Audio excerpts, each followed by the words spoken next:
Брегалница конечно забележи убедлива победа оваа сезона. На градски во Штиптија ја совлада екипата на Ренова со резултат 2:0. Првиот гол го постигна Стојанов во 28-та минута, а вториот гол беше дело на Никовски во 37-та минута. Во ова 15-то коло се постигнаа следниве резултати: Пелистер Силекс 0:1, Шкендија Работнички 1:3, Турново Тетекс 2:0 и Вардар Металург Скопје 3:1. По 15 одиграни кола Брегалница и понатаму е на 9-то место на табелата со 12 бода. На 8-та позиција е Пелистер со 5 бола повеќе, односно 17. На лидерската позиција е Вардар со 37 освоени бода.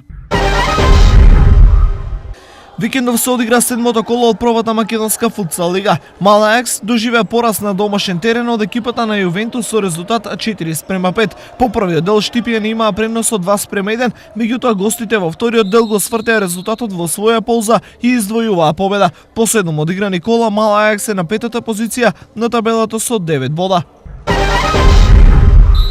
Со надпреварите одиграни овој викенд од првата одбојкарска лига се комплетираше петото коло. Во машка конкуренција се постигнаа следниве резултати: Струмица Сушево 3:0, Мави Синалко 2:3, Лирија Пробиштип 1:3, додека кај жените Угада Шкендија 1:3, Македонија Макс Бамикор 3:1. Клубот за џиу-џицу Осенсеј имаше успешен настап на меѓународниот турнир Скопје Open 2014. Осенсеј на овој турнир се представи со 20 надпреварувачи, а во Штип се вратија со освоени 14 медали, од кои 3 злата, 5 сребрени и 6 бронзени медали. Викендов се одржа надпревар во стрелаштво со полуавтоматска пушка на градското стрелиште во Штип. Се постигнаа следниве резултати: во екипна конкуренција првото место му припадна на стрелачкиот клуб Штип од Штип, второто место на стрелачкиот клуб Штип, меѓутоа втората екипа, додека третото место му припадна на стрелец од Скопје.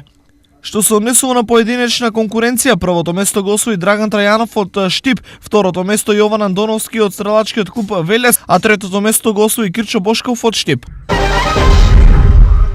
Боксерот Димитар Ташков, кој е член на боксерскиот клуб Пинк Пантер, доживеа пораз во финалето на турнирот Златен гонг, кој се одржа викендов во Скопје. Ташков за прв пат настапи во полутешка категорија, но најави дека повторно ќе се врати во тешка категорија од следната сезона. Ново реномиран турнир настапија повеќе од 50 боксери од 11 земји.